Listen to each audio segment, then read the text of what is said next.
हमारी सरकार को, छत्तीसगढ़ सरकार को जागना होगा। रोहिंग्या को जल्द से जल्द छत्तीसगढ़ से कम से कम बाहर करना होगा।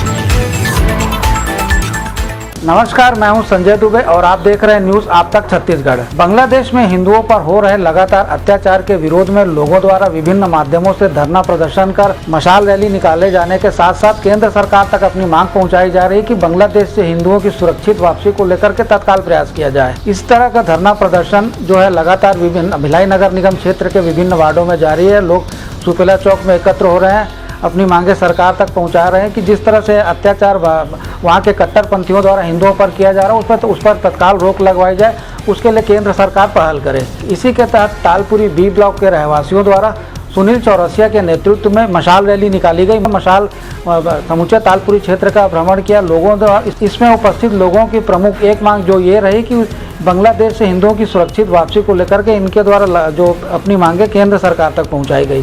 साथ ही सरकार से अपील की गई कि तत्काल हिंदुओं की सुरक्षित वापसी को लेकर प्रयास किया जाए। और जो मशाल रैली में शामिल लोगों का ये कहना था कि चूँकि छत्तीसगढ़ में रोहिंग्या की जो संख्या लगातार काफ़ी तेज़ गति से बढ़ती जा रही है, इन्हें यहाँ से तत्काल खदेड़ा जाए और हिंदुओं की सुरक्षित वापसी को लेकर के प्रयास किया जाए। क्योंकि मशाल रैली में शामिल लोगों का कहना था कि ये उनके आंदोलन का पहला चरण है। इसके आने वाले समय में उनके द्वारा जब तक हिंदुओं की सुरक्षित वापसी को लेकर के केंद्र सरकार द्वारा प्रयास नहीं किया जाता रहेगा, तब तक इनके द्वारा इस आंदोलन को जारी रखा जाएगा। तालपुरी कॉलोनी बी ब्लॉक के रहवासियों ने बांग्लादेश में हिंदुओं के हो रहे कत्लेआम बलात्कार के विरोध में मशाल रैली निकालकर अपना आक्रोश व्यक्त किया। श्री राम सेवा समिति तालपुरी एवं तालपुरी एसोसिएशन के पूर्व अध्यक्ष सुनील चौरसिया ने अपने संबोधन में बांग्लादेश के हिंदुओं पर हो रहे अत्याचार पर आक्रोश व्यक्त करते हुए विश्व के हिंदुओं को संगठित होने का आह्वान करते हुए कहा कि भारत में हिंदू जितने मजबूत और संगठित होंगे, देश में उतनी ही शांति कायम रहेगी। वहीं अनिल ओली ने छत्तीसगढ़ सरकार से रोहिंग्याओं का पता लगाकर जल्द बाहर निकालने का अनुरोध किया। रैली को अन्य वक्ताओं ने भी संबोधित किया। मशाल रैली ने विभिन्न क्षेत्रों का भ्रमण किया। रैली में प्रमुख रूप से डॉक्टर लक्ष्य प्रसाद, चिरंजीत चौधरी, तोरणलाल सिन्हा, नरेंद्र केला, आई.के. सिंह, सुरेश पिल्ले, विजय नायडू, के.एन. दिवाकर, एस.एल. वर्मा के अलावा काफी संख्या में महिलाएं एवं पुरुष उपस्थित रहे। आतंकवादियों के कब्जा में 14 अगस्त 1947 से मेरे भारत माता का बायां भाग चला गया, पूर्व दिशा, दाहिना भाग भी गया। क्यों गया? कारण जाने तो हम लोग सनातन जाति पाति में बटे रहे। अंग्रेजों की कूटनीति थी बांटो और राज्य करो। तो बांटो, किसको बांटो? हिंदुओं को जाति में बांट दो। अंग्रेजों ने एक शासन काल में अपने एक कानून बनाया, सरकारी बूचड़ खाना खोला। सरकारी बूचड़ खाने में मुस्लिम समाज के कुरैशी लोगों को नौकरी दिलाया गया और वही आगे चल के कुरैशी जो एक प्रकार से कसाई बने, उन लोग नरसंहार किया। तो ये बांग्लादेश नहीं है, कोई अलग देश नहीं है, मेरे भारत का ही टुकड़ा है। पाकिस्तान मेरे भारत का ही टुकड़ा है। कभी 2000 साल पहले सनातनियों का ही पूरा डंका बजता था। मेरा भारत देश अखंड था अफगानिस्तान तक, जिसे गंधार राज्य कहते हैं। शकुनी का जन्म स्थान, माता गंधारी का जन्म स्थान। आज वह देश किसके कब्जे में है? तो गलतियां उनकी ना मनाए हम, शकों की, हुनों की, कुशानों की, पुर्तगालियों की, मुगलों की, पठानों की गलती नहीं। वो कुछ मुट्ठी भर थे, पर हम तो करोड़ों में थे। हमारे में ऐसे क्या कमी आई जिसके कारण मुट्ठी भर लोग राज्य किए? तो हमें कमी थी संगठन की कमी।